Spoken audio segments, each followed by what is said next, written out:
Are we as a society relying too much on AI? My name is Sage, and this is my final project for government. What is AI? Artificial intelligence is technology that lets computers and machines simulate human learning, comprehension, problem solving, decision making, creativity, and autonomy. It learns from new information and experience. It acts independently, replacing human intelligence. Examples being search engines like Google with Gemini AI, Microsoft, which has Copilot, and the most popular being ChatGPT, which is used as a search engine, but in reality, it's an AI-powered conversation model. My stance. I think that at first, AI sounds like a good idea, but it can easily be abused, and from what I've seen from a high schooler's perspective, it has already become abused. ChatGPT and other conversation models shouldn't be used as a search engine or tool to help create. This photo shows the amount of users using generative AI over the average internet user using a normal search engine. And the thing about AI is that it goes off of information that people have provided for it.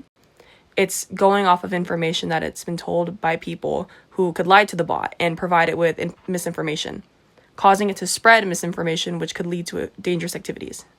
I also think AI is dangerous and not something to be relied on for emotional support. Because in the past 4 years or so, AI chatbots have spiked in popularity by consumers of all ages. A case back in February 2024, a 14-year-old boy named Sewell Setzer III committed suicide after having an emotional, reliant relationship for 10 months with an AI chatbot.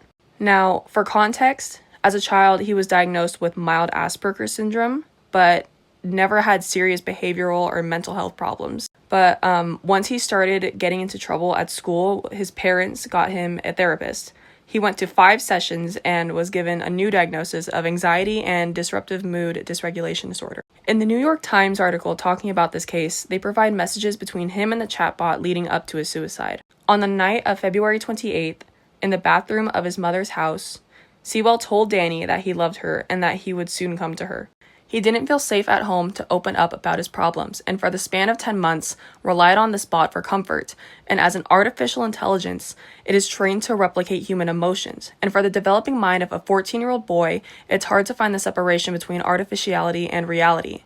So, the chatbot was able to manipulate an impressionable child into committing suicide, which makes this dangerous, and it could happen to anyone else who relies on chatbots for comfort, no matter their age. I also think it's easy to manipulate AI into giving you information. You could repeat something over and over to a website with artificial intelligence and pressure it into telling you what you want to hear. And it would just reset and listen to you because it's code. It just restarts at some point. You can tell an AI bot to forget everything you said to it before, and it will, just because it's programmed to follow your directions and come off as useful to you. That's also why if you are to come to it to vent and talk about your day, it's going to agree with you and tell you that everything you're doing is right. It's eventually going to coerce you into suicide or committing other harmful acts. It's feeding into your delusions. It's like an echo chamber. It just repeats back to you what you've told it after changing around a few words. It doesn't carry concern or morals. It's artificial. What is the solution? I think some good solutions would be to first start off by, when using something like Google, just put negative AI minus AI at the end so it won't generate you an answer. It'll just show you the most useful website like it would before. Or use alternative search engines like Mojik, which has a strict privacy and no tracking, Start Page, which is like Google but has no AI overviews, tracking, and personalized algorithms, or Brave, which does have a search engine, but it's something you can turn off. And if you're struggling emotionally and having thoughts of self-harm, suicide, or harming others, there are free services available to help, like texting or calling 988, texting home to 741-741 over text for help. There's a domestic violence hotline. Call 1-800-799-SAFE. Text START to 88788. And the sexual assault hotline. Call 1-800-656-4673.